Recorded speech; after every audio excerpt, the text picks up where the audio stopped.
we will be focusing on financing the circular economy. So we're thrilled to have you. This is a topic that a lot of people have been requesting for. So today and next week, we go into a deeper dive for these topics. And my name is Anna Oposa. I will be your MC for this session. And I am also the Marine Conservation and Circular Economy Specialist as a consultant under the Climate Change and Sustainable Development Department of ADB. So if you are new to this series or if you are coming back, just a quick refresher, this series of events is called Accelerating the Circular Economy, Integrating Circularity into Programs, Projects, and Policies. This is a capacity building program for ADB staff and participating developing member countries, or the DMCs, of the TA 6669, promoting action on plastic pollution from source to sea in Asia and the Pacific, prioritizing and implementing actions to reduce marine plastic pollution around circular economy principles, policies, project design, and the global plastics treaty opportunities for scaling up investments supporting plastic circularity.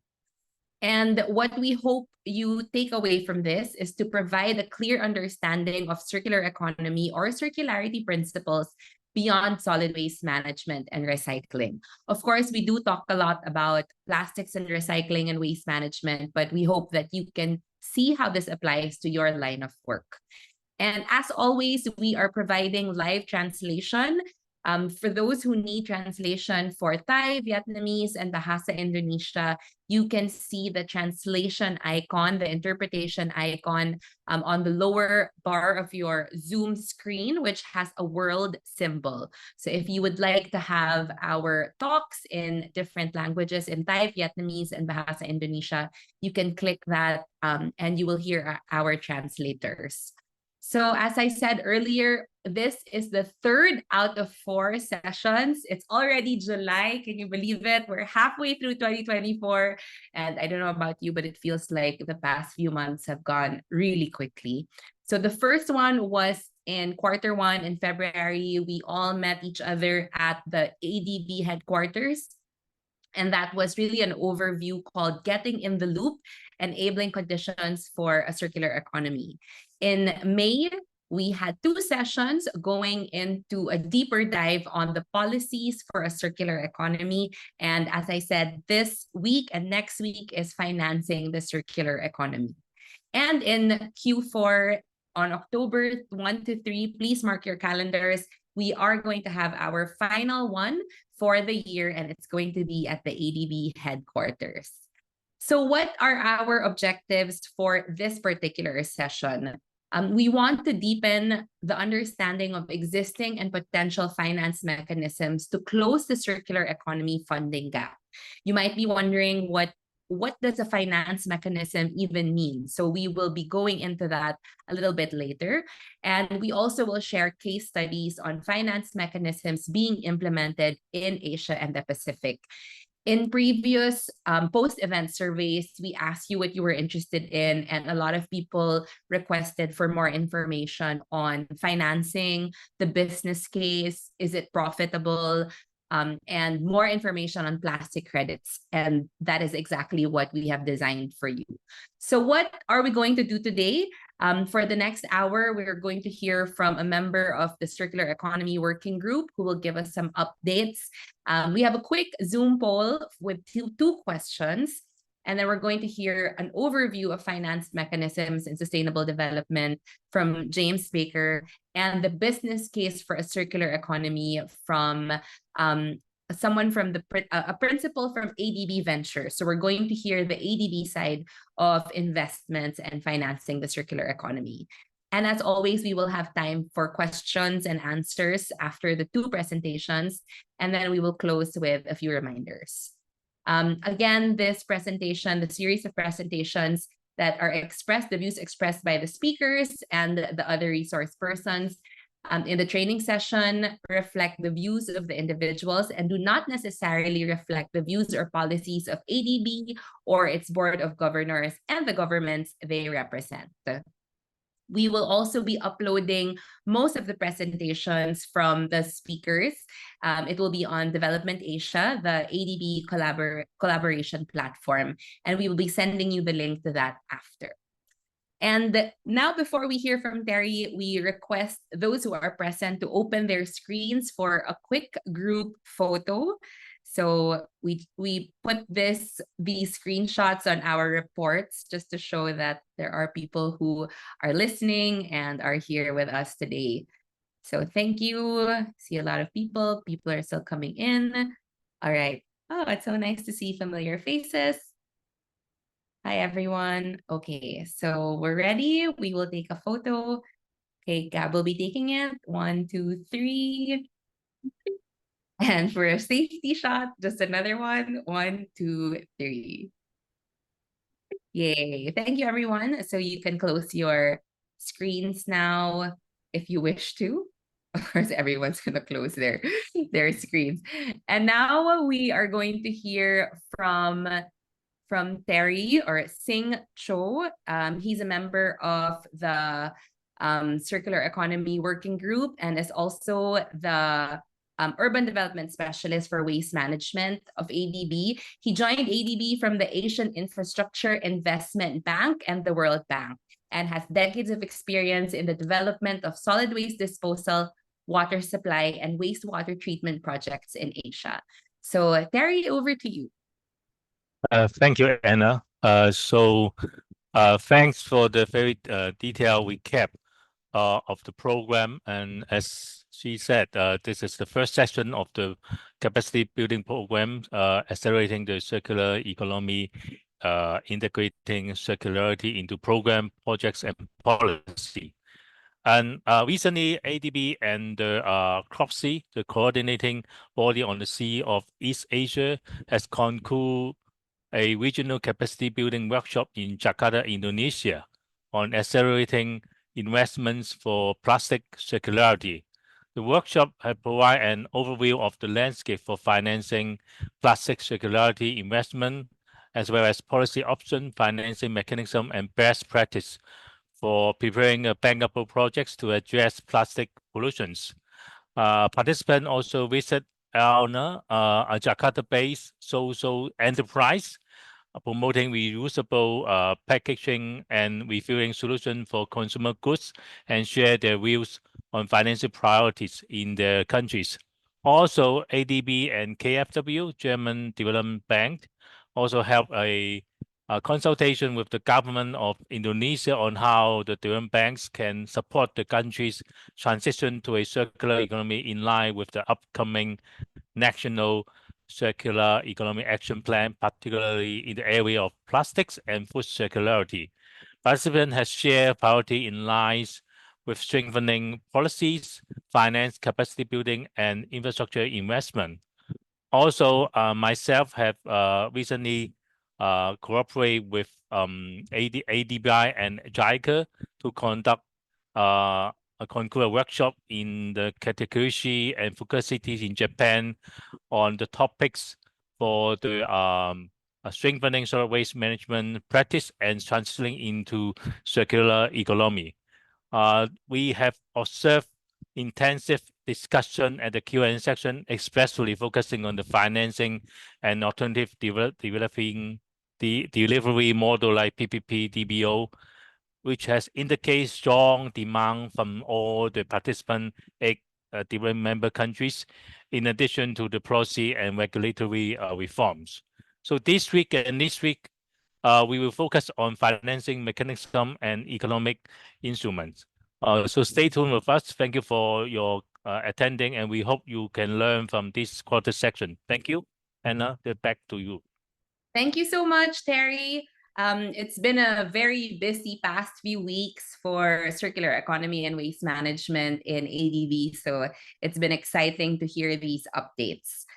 So thank you for sharing that and summarizing some of the highlights that have happened in the past few weeks. Now we're going to hear from James, who I hope is already familiar to everyone here attending. He will be talking about an overview of different finance mechanisms in sustainable development and in circular economy. So James is a senior circular economy, climate change, and plastics recycling professional specializing in applying industrial scale solutions to address ocean and land-based sustainable development goals. He's also responsible for leading ADB's regional marine plastics reduction program. Over to you, James. Great. Thank you very much, Anna, and thank you everybody for joining us. A pleasure to be here again, and thank you for everybody's ongoing support of our training and our events. This is a presentation that we did last week, and some of you, I'm sure, were able to join us in Jakarta for our workshops on financing circularity.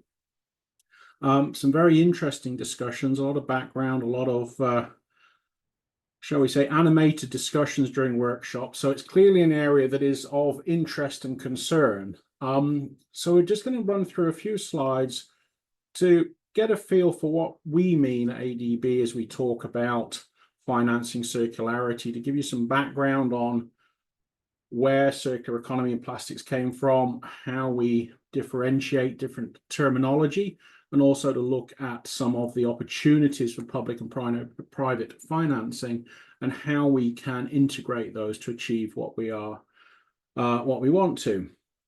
So recent studies are identifying $120 billion per year gap, $1.64 trillion, which is a big number even for investment banks and multilateral banks, but a huge amount of financing that is required. So large that it can't just come from governments, it can't just come from the private sector, it can't just come from philanthropies, and we can't rely on public funds. We have to develop new innovative ways to address this. We have to look at how we can blend finance so that different aspects of projects can be funded by the most appropriate financing. And this is a challenge that we have, is these projects that we look at are becoming increasingly complex. Then, in the old days, we would look at a single project for a bridge, or we would look at a single project for a factory. Now we're looking at entire value chains. We're looking at entire systems, both within countries, but also regionally and globally, which all require financing. They all require integration. And as we start to look at these financing opportunities, we're looking at ways to use appropriate funding for appropriate projects. Asia was identified as a hotspot, and Jenna Jambeck looked at this in 2015. So yes, it's nearly 9 years since her report. And I know that a lot of those figures caused some disagreement, caused some discussion. And even Jenna has said that, the original set of numbers were in cases problematic. But the reality of it is without her work, we wouldn't be here. She catalyzed the entire plastics industry as we know it today. So very important numbers, even if they did cause controversy, but catalytic, and they've helped us get to where we are. Upstream versus downstream, and this is something I think that we're all familiar with. Waste management, recycling is where a lot of us are comfortable. It is a government-controlled activity, typically. It is an area that the private sector is very active in, the informal sector is very active in, and it requires relatively little interaction with consumers, with sort of the population as a whole. It's something that can happen almost behind closed doors. But as many people have said, we're not going to recycle our way out of the plastics issue. We're not going to use waste management to solve the sustainability, the circular economy problems that we have. We have to start being more aspirational and move up the value chain, move up the waste triangle, and start to look at those substitution, avoidance activities. And they're more challenging because they have to deal with the consumer, they have to deal with purchasing decisions, they have to do with disposal decisions, they have to work with use decisions. And these are much more difficult areas to work with, and so challenging, but it's that challenge that we have to undertake. And increasingly, we are seeing deposit return systems, we're seeing bioplastics, we're seeing plastics avoidance. So the ideas are there, they're growing in scale. And as we look at our financing opportunities, our enabling environments, we can identify more of those and work to support them. Now, pivotal in the last few years, and hopefully next year when it is ratified, is the Global Plastics Treaty. It has taken our sector, our industry for circularity to a new level. And during discussions with government, it really is a stake in the ground. And whilst it is not the end of the problem, it is perhaps, as they say, the end of the beginning. We've got to this point where we have a treaty, or we will soon have a treaty. And the implementation of that will have significant local, regional, global impacts. And it will be government that drive that. They are taking that leading role in the negotiation, the ratification of those treaties, and also how they work to establish baselines, how they work to establish compliance processes, compliance systems, and also the national level action plan as to how they go from the baseline to that aspirational compliance. And a lot of the work that we've done in this TA, and certainly last week, all of the work we did was looking at how governments can embrace technology, embrace financing and innovative financing to begin to prepare for their role in complying with the Plastics Treaty and leading plastics management forward. Next slide, please. So as we start to talk about financing and other related terms, and I'm sure there's a lot of people on this call will look at these definitions and have disagreements or have clarifications, but it is something that when we talk to a wider group or perhaps not involved in banking and financing, there are terms that we use regularly which we perhaps just need to clarify. So to take advantage of this presentation, this training, we look at project financing. So these are funds required to construct or operate a facility or a business as a specific project, as a specific development. We're not looking at general business financing here. We're looking at specific project financing. Partner versus stakeholder. So we generally consider that partners are people who have money in the business. They are people who have skills in the business. They're either directly employed or in some way contractually related to the project itself. Whereas a stakeholder might have a very real involvement with a project or suffer from the impacts of the project or benefits from the impacts of the project, but might not necessarily have that business contractual relationship. We think here of perhaps a next door neighbor to a recycling plant. They're a stakeholder in that, even though they have nothing to do with the business. In terms of financing mechanisms and financing instruments, again, two phrases that we hear a lot, but we might not necessarily understand. So if we think of it, the instrument is the product, the type of loan, perhaps a car loan to make it accessible. It's a car loan or it's a project loan. Whereas the mechanism is how is that money transferred? So perhaps if you go out and buy a car and you ask for a car loan, you will never see that money. It won't go to your bank account. It will go direct to the car vendor. Alternatively, you might be able to get a bank loan, in which case the mechanism of the transfer is that the money comes to you and then you pay it on to the person you're buying the car or asset from. And as we think about how funds are managed by the government, how funds are managed by banks, by project proponents, that mechanism is often important, particularly in blended finance and in innovative finance, to understand the cash flows, the money flows, and be very clear on that, as sometimes if people misunderstand it, it can cause some issues. Donor versus investor.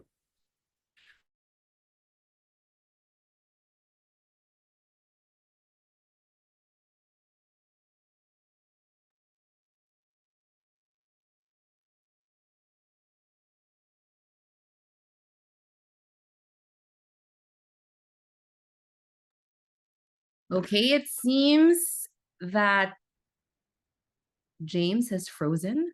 Is that my understanding? Or yes, I think he has frozen. So let us wait a few seconds to see if he will be back.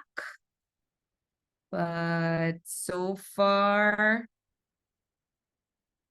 okay, it seems he has lagged. So we will be, okay, he got disconnected. So we will be reconnecting with him in a bit. So in the meantime, perhaps we can, while waiting for James to come back, we can maybe go to the next presentation. So our next presentation is not going to have slides. And this part will not be uploaded in a public space. It'll just be internally between us here, among us here in the Zoom room. So with that, I will introduce our next speaker, Pang Sitacarede, the principal from ADB Ventures, who serves as an investment principal at ADB Ventures, focusing on technology startup investments with a substantial climate impact across developing Asia and the Pacific.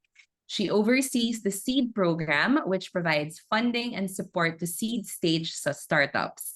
Pang's background encompasses the financial sector, business strategy, commerce, and food and agricultural development across diverse emerging markets. So welcome, Pang, to the webinar series. Thank you very much. And thank you for having me today as well. I'm Pang Sitacarede from ADB Ventures. And today I would like to share a bit about our work and also what we do to support circular economy startups in the region. So first, let's start from ADB Ventures. So ADB Venture is the venture capital arm of ADB. We invest in early stage tech startup who drive significant climate impact in developing Asia. And what we particularly look at solutions that can deliver significant carbon emission impact or can lessen some of the biggest climate and resilient challenges that Asia is facing. We look at solutions from multiple sectors such as clean tech, agri-tech, sustainable supply chain. Some example of this solution includes things like, say, for example, for clean tech solution, it can include green power, green infrastructure, smart construction, and energy efficiency. For agri-tech, it could be climate smart farming, sustainable inputs and food production, and also more connected agricultural supply chain. And for sustainable supply chain, it could range from something like smart mobility, sustainable logistic and warehouse to circular economy. And when we invest in the company, we also trying to invest in a company where ADB can leverage our existing network to add significant value to long-term growth of the company. ADB existing portfolio consists of utilities company, financial institution, property developers, and also a lot of private companies. So some of this network may also search for disruptive technology as well. So we want to leverage this network to help support our portfolio companies to access to investor and probably in the next round, expand to new market, or even navigating through existing market. But we also do recognize that for climate tech innovator to actually scale the impact, and especially in relatively more frontier markets, it really requires different vehicle and support to address the financing gap and also needs across multiple stages of that business life cycle. So currently we have our ADB Ventures Fund 1, which focuses mainly on equity investment for pre-Series A and later stage startups. And attached to this fund, we have the seed program that will fill in the gap for relatively smaller or less mature startups. And this seed program will enable startup to validate and start to commercialize that product in the market. And this seed program will also open door for us, ADB Ventures, to later invest in the larger rounds of the company. And so far, we have supported over 50 impact technology startups, and over a quarter of which have either female founders or female leaders. And I think it got a lot of questions as well. What's the investment criteria? In terms of investment decision, right? When we access the startup, we consider several key criteria. So first, I think we look at the market potential. This means so many things. So we first need to understand if there's a clear need or demand from the market, and how large is the market size that we are talking about. Is the solution really addressing large or pressing problem in the market, or just tackling a very niche specific segment of the market?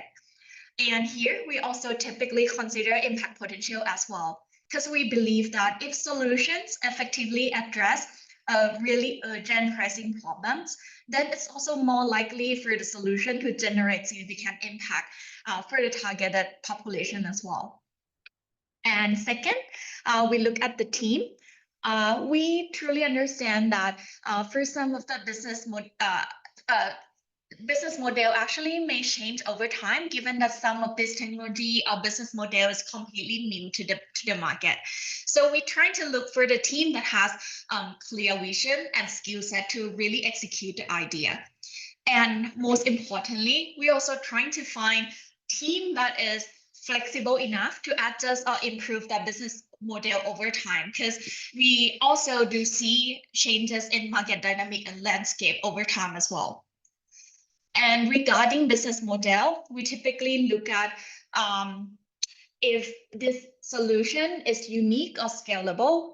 We're also trying to look at defensibility or competitive advantage of the company and see how hard or easy for the newcomer to actually replicate the business or product in general. And lastly, we always look at impact.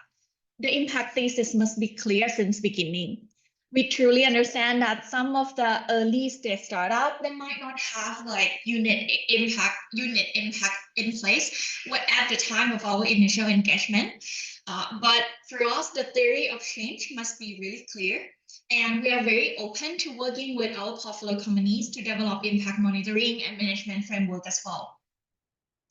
And after we invested in the company, we also look at a few areas for additionalities. So first, in terms of the network, as mentioned, we help our portfolio companies connect to our network. And this could mean co-investor, financier, business partner, new supplier, new facility production locations, or even regulators. And sometimes there are also synergy among our portfolio companies who are operating in the same segment or in the same region as well.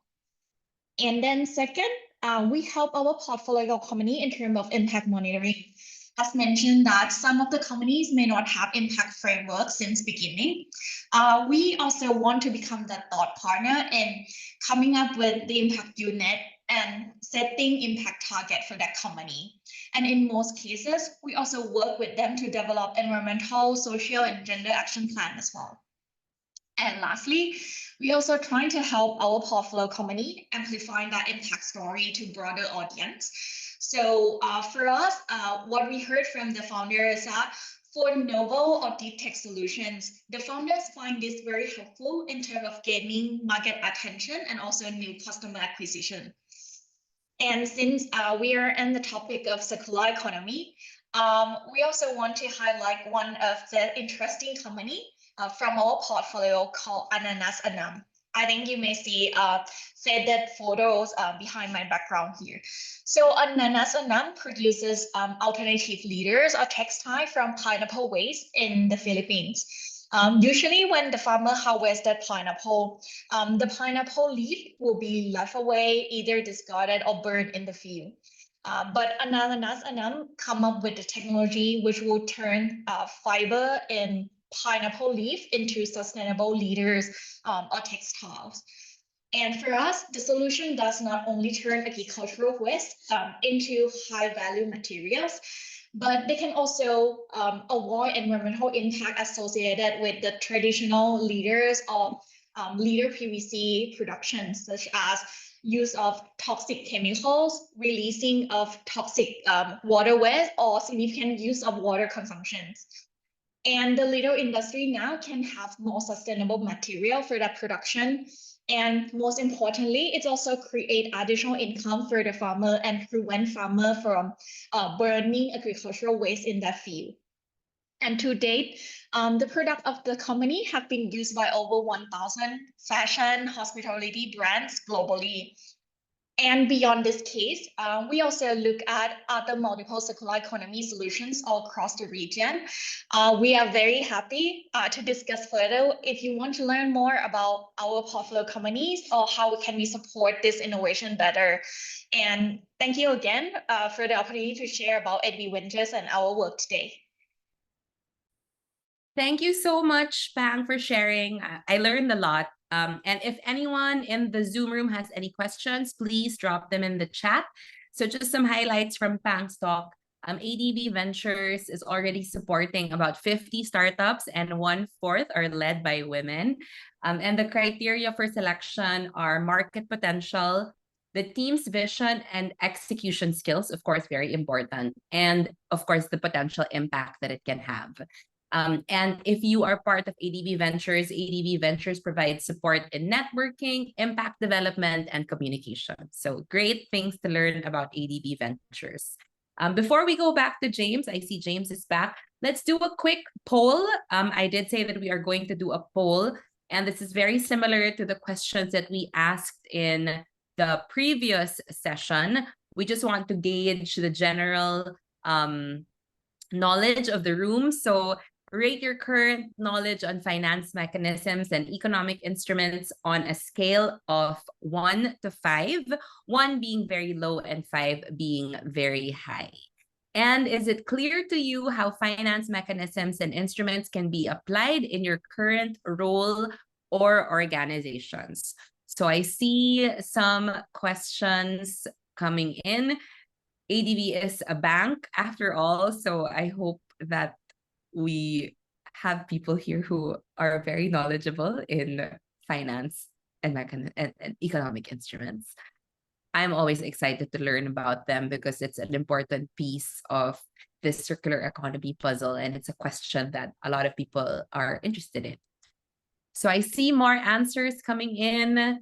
For the first question, we have about 50, a little over 50% says their knowledge is moderate. And then we have low 6% and we have high 33%. And then, is it clear to you how finance mechanisms and economic instruments can be applied? 88% of our respondents have said yes. And 6% have said no, and 6% are unsure, which is also okay because as we learn, then it gives us clarity. So I think we can end the poll there. We have a substantial number of respondents. And let me just read a question here from Maria Pia. Out of the 50-ish deals, what is the agri-sector's percentage? And there's also a question here from Karma. What is the range of financing amount provided by ADB Ventures? Does it provide grant or soft loans? So Pang has replied, we provide equity and quasi-equity financing from 100,000 to 4 million to startups. So we can discuss that a little bit more at the question and answer portion. James, you are back. I am back, yes. Apologies for that, everybody. No worries, it happens. We always encounter tech issues, but like in life, what's important is we come back. Okay, we will go to the slide that you paused in. So Gab, could you go back to the slide? Okay, this one. And I think you ended in the donor versus investor point. So over to you, back to you, James.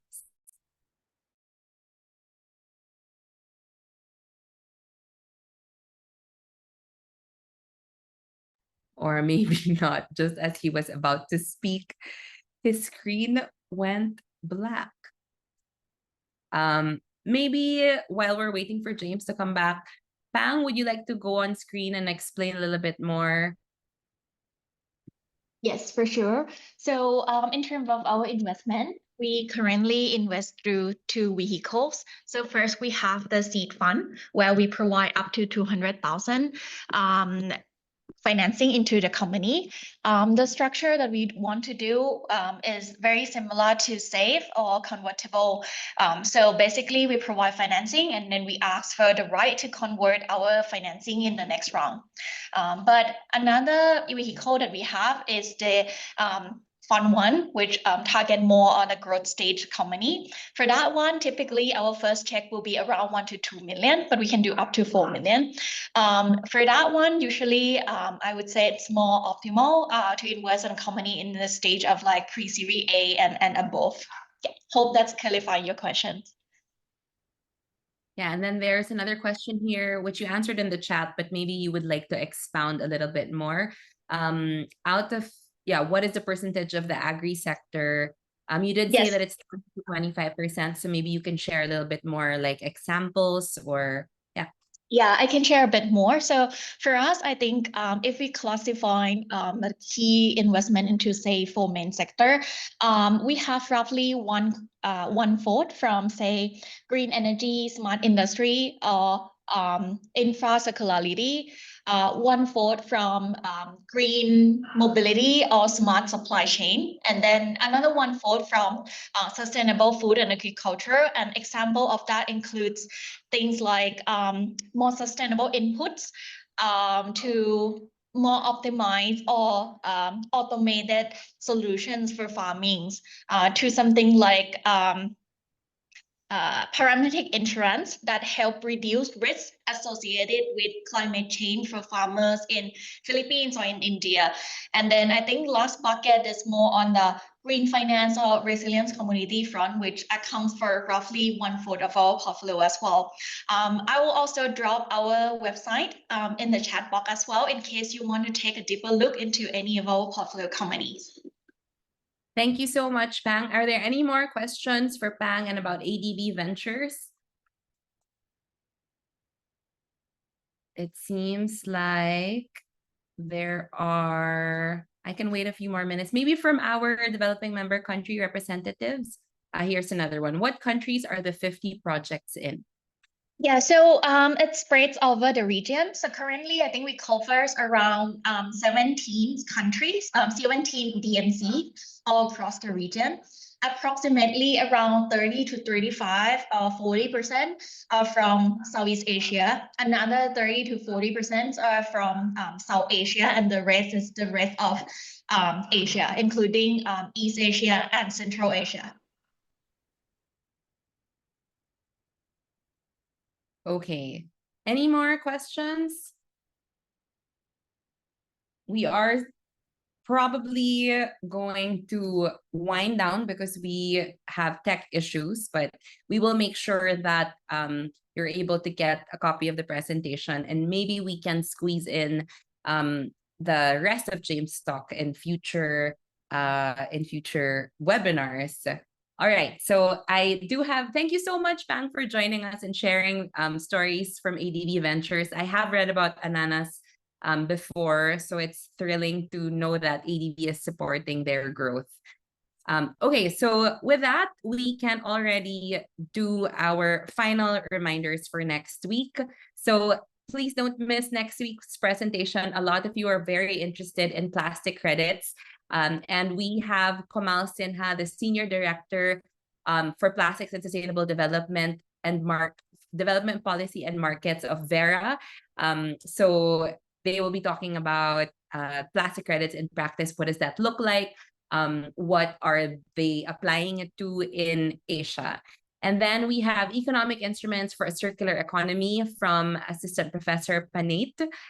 He is from Thailand and has been specializing in this kind of work. So we're excited to hear from them. And then, of course, we have our Q&A, we have our poll, and then we have our closing remarks. So we will see you next week. Apologies for the tech issue, but we will make sure that you will get a copy of the presentation or hear the rest of his presentation.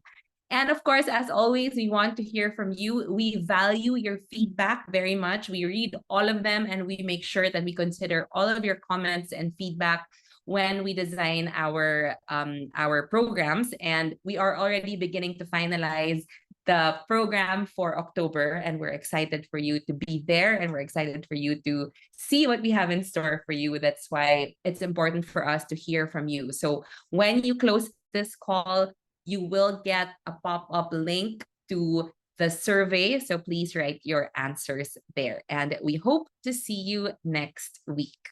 Thank you, everyone.